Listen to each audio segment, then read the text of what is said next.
বিসমিল্লাহির রহমানির রহিম। আমরা যখন নবীর শানে মাহফিলের আয়োজন করে মিলাদুন নবী করে লক্ষ লক্ষ মানুষ নিয়ে আমরা নবীর শান ও মান প্রকাশ করতে চাই, এক কিসিমের মানুষ আছে তাদের কাছে ভালো কি বেদাত বেদাত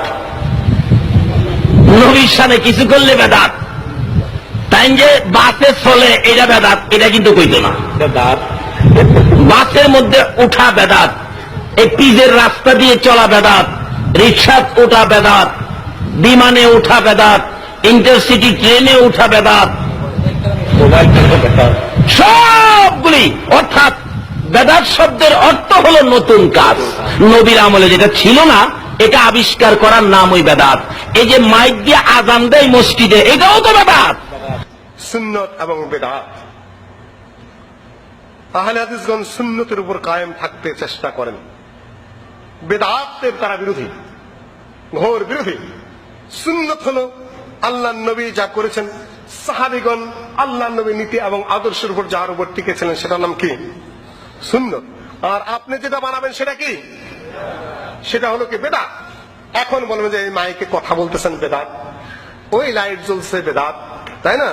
তারপরে মোবাইল দেখলাম হাতে বেদাত, এগুলা করেন কেন হুজুর? বেদাত কোথায় হয়?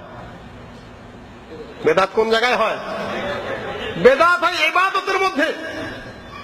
কোন জায়গায় কোনটা নিয়ে এসেছেন ভাই? এটা ইবাদত, মাইক ইবাদত নাকি? এই মাইকের মধ্যে কি পরিমাণ সওয়াব আছে? লাইট ইবাদত নাকি? মোবাইল ইবাদত নাকি? আল্লাহ নবী বলেছেন মান আহদাসা ফি আমরিনা হাদা মা লাইসা মিনহু ফাহুয়া বিদআত।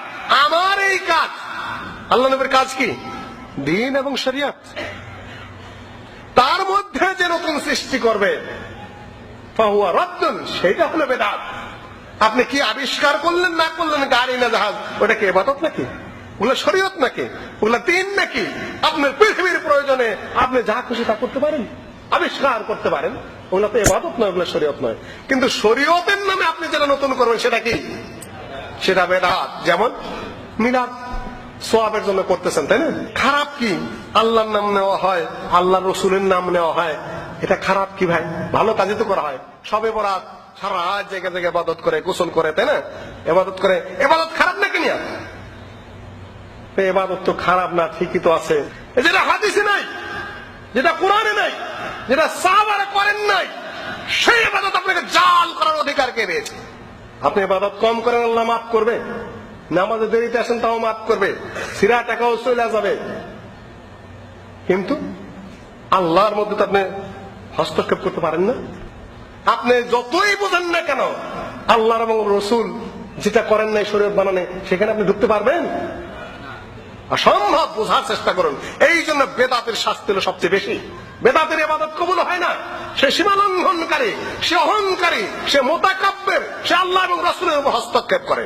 কিন্তু সামান্য যাদের পাপ করে, সে পাপের মাপ আছে, বেদাতের জন্য সমস্যা আছে, সে মুতাকাব্বির।